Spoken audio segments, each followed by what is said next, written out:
सध्या राज्यात मुख्यमंत्री देवेंद्र फडणवीस आणि उपमुख्यमंत्री अजित पवार यांच्या दरम्यान इशाऱ्यांचा खेळ रंगलाय। म्हणजे मुख्यमंत्री देवेंद्र फडणवीसांना एक प्रश्न विचारण्यात आला की शिंदे असोत किंवा अजित पवार असोत हे दिल्लीत जाऊन तुमच्या नेत्यांना भेटतात, त्यावर फडणवीस असं म्हणाले की माझ्या नेत्यांना जोपर्यंत हे दोन्ही नेते भेटतात तोपर्यंत मला चिंता करण्याची कोणतीही गरज नाही, पण जर ते इतर कुणा नेत्यांना भेटले तर मात्र चिंतेची बाब असू शकते। फडणवीसांच्या या इशाऱ्याचा नेमका अर्थ काय आणि त्यावर अजित पवारांनी फडणवीसांच्या या इशाऱ्याला उत्तर दिलेलं आहे, खास आपल्या स्टाईलमध्ये। त्यामुळे या निवडणुकांनंतर राज्यात काही वेगळी राजकीय समीकरणं आकाराला येणार का, अशा स्वरूपाची चर्चा राजकीय वर्तुळात सुरू झाली। आपण पाहूयात।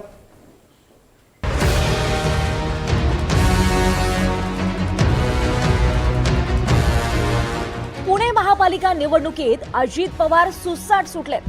सध्या भाजप आणि अजित पवारांमध्ये इशाऱ्याचे खेळ सुरू झाले। आधी मेट्रो मधल्या फुकट प्रवासावरून आणि मग 9 वर्षांनी कंठ फुटला यावरून आरोप प्रत्यारोप झाले।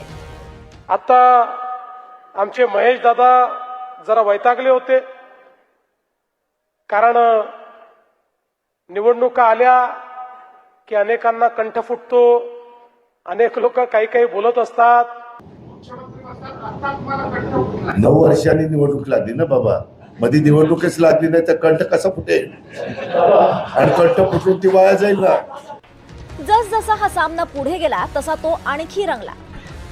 सध्या काय झालंय, राज्यात जरी महायुतीचं सरकार म्हणून भाजप शिंदेची शिवसेना आणि अजित पवारांची राष्ट्रवादी सत्तेत असली तरी हे तीनही पक्ष बऱ्याच महापालिकांमध्ये तिघे एकमेकांच्या विरोधात आहेत। विशेषतः पुण्यातली सत्ता अजित पवारांना हवी आहे, त्यामुळे अजित पवारांच्या निशाण्यावर भाजप आहे। आणि त्याच वेळी अजित पवार आणि एकनाथ शिंदे सतत दिल्लीला का जातात असा प्रश्न मुख्यमंत्री फडणवीसांना विचारण्यात आला। ते दिल्लीला गेल्यानंतर जोपर्यंत वरिष्ठ म्हणून आमच्याच नेत्यांना भेटतायत तोपर्यंत ते किती वेळा गेले तरी चालतील। त्यांना गरज असली तर विमान देखील मी उपलब्ध करून देईल, तिकीटे काढून देईल, म्हणजे तसं ते माझ्यापेक्षा सक्षम आहेत, पण गरज पडली तर तेही काढून देईन मी। जोपर्यंत आमच्याच वरिष्ठांना भेटतात तोपर्यंत मी आनंदी आहे। जोपर्यंत आमच्या नेत्यांना ते भेटतायत तोपर्यंत मी आनंदात, असं सांगताना देवेंद्र फडणवीसांनी अजित पवारांना जो द्यायचा तो इशाराही दिलाय। त्यावर अजित पवार आता म्हणतायत पुण्यात निकालच असे लागतील की आम्हाला कुणासोबत जाण्याची गरजच लागणार नाही, असं उत्तर अजित पवारांनी दिलंय।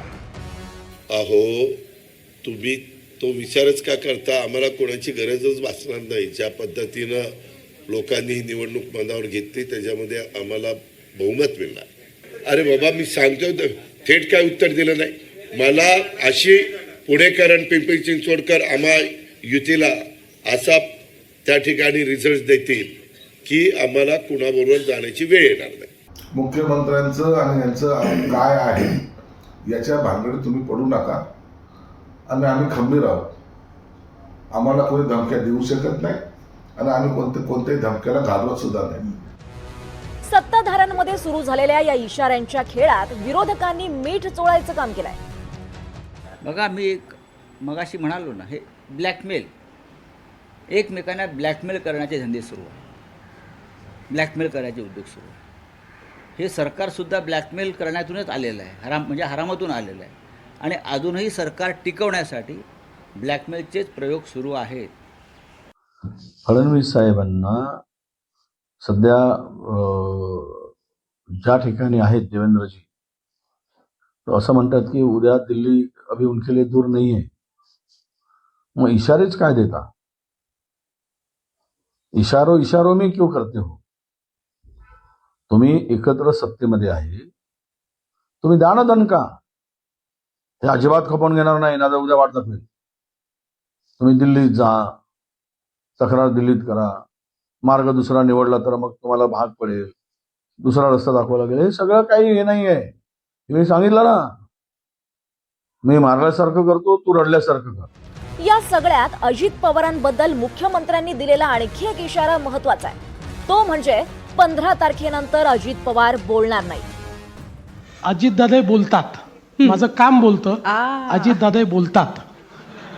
पण मला या ठिकाणी सांगितलं पाहिजे की खरं म्हणजे मी असं सांगितलं होतं की जिथे आपण लढतो तिथे आपण मैत्रीपूर्ण लढती असं समजूया, आणि एकमेकावर, एकमेकाच्या पक्षावर टीका करू नये।